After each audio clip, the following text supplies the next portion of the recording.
Dans cette vidéo, j'ai bien envie de m'adresser aux pères, aux responsables de famille, aux chefs de famille. Chers pères, vous êtes des personnes extraordinaires.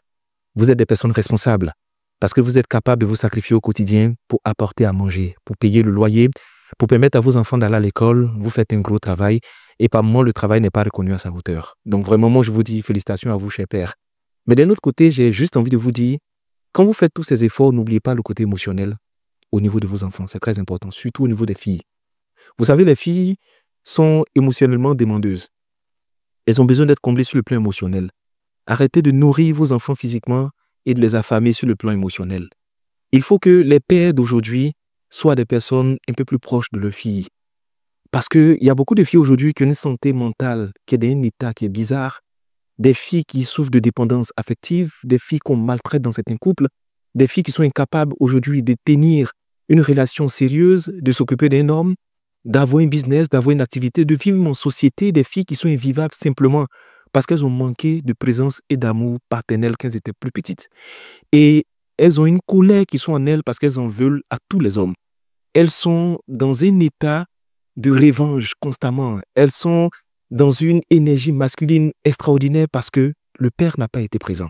Vous savez, chers pères, notre responsabilité ne s'arrête pas seulement aux dépenses financières. Notre responsabilité va beaucoup plus loin que cela. C'est pourquoi je veux dire aux pères, apprenez à dire à vos filles, tu es belle. À vos filles, tu es intelligente. À votre fille, tu mérites qu'on t'aime. À votre fille, tu mérites qu'on te respecte. À vos filles, si jamais on te fait quelque chose, il faut m'appeler. Vous devez être présent pour elle. Elle doit savoir qu'elle peut compter sur son père. Qu'elle est dehors, qu'elle a un problème, elle peut dire, je vais appeler mon papa. Mais aujourd'hui, on a des pères qui sont de plus en plus distants. Des pères qui sont froids. Des pères qui sont rigoureux. Des pères qui communiquent par la chicotte. Des pères qui considèrent que la priorité, c'est de nourriture, c'est d'aller à l'école. Des pères qui mettent le focus sur les résultats scolaires. Est-ce que tu as suivi des cours? Est-ce que tu vas à l'école? Des pères qui en veulent à leurs enfants parce qu'elle a contracté une grossesse. Ça fait mal. Effectivement, ça fait mal parce que tu mets ton enfant à l'école, tu espères le meilleur pour elle, mais à la fin, elle reste ta fille. À la fin, elle reste ta fille. J'ai envie de dire qu'aujourd'hui, il y a des filles, on peut les blaguer avec un poulet.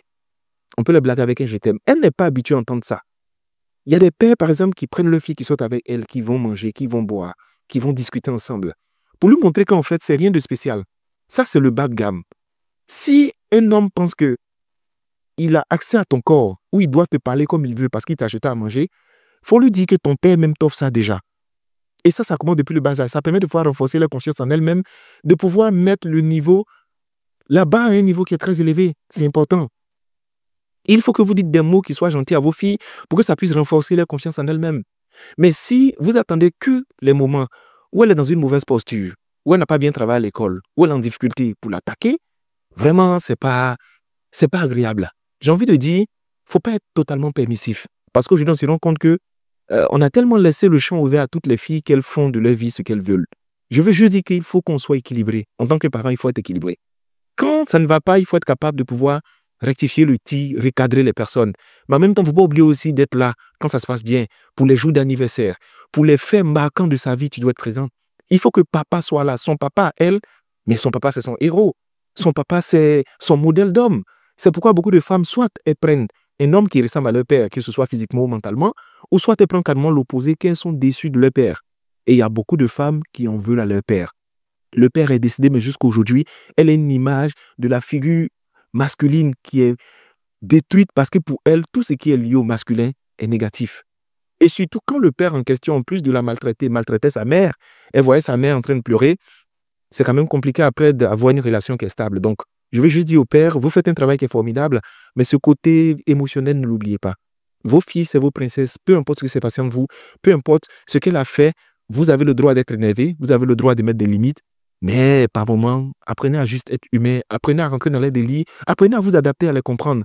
La chicotte, à une époque, ça pouvait régler beaucoup de choses. Aujourd'hui, elle peut être dans la maison et puis avec son téléphone, elle est dans le monde entier.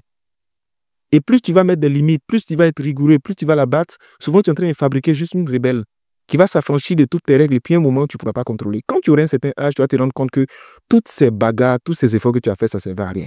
Tu aurais pu juste savoir lui parler, être patient avec elle, la cadrer, la recadrer par moment. Et puis, je pense qu'il y aura une amélioration parce qu'il y a beaucoup de femmes aujourd'hui qui souffrent énormément de blessures, de traumatismes et d'un manque affectif lié à leur père. Il faut qu'on rectifie ça.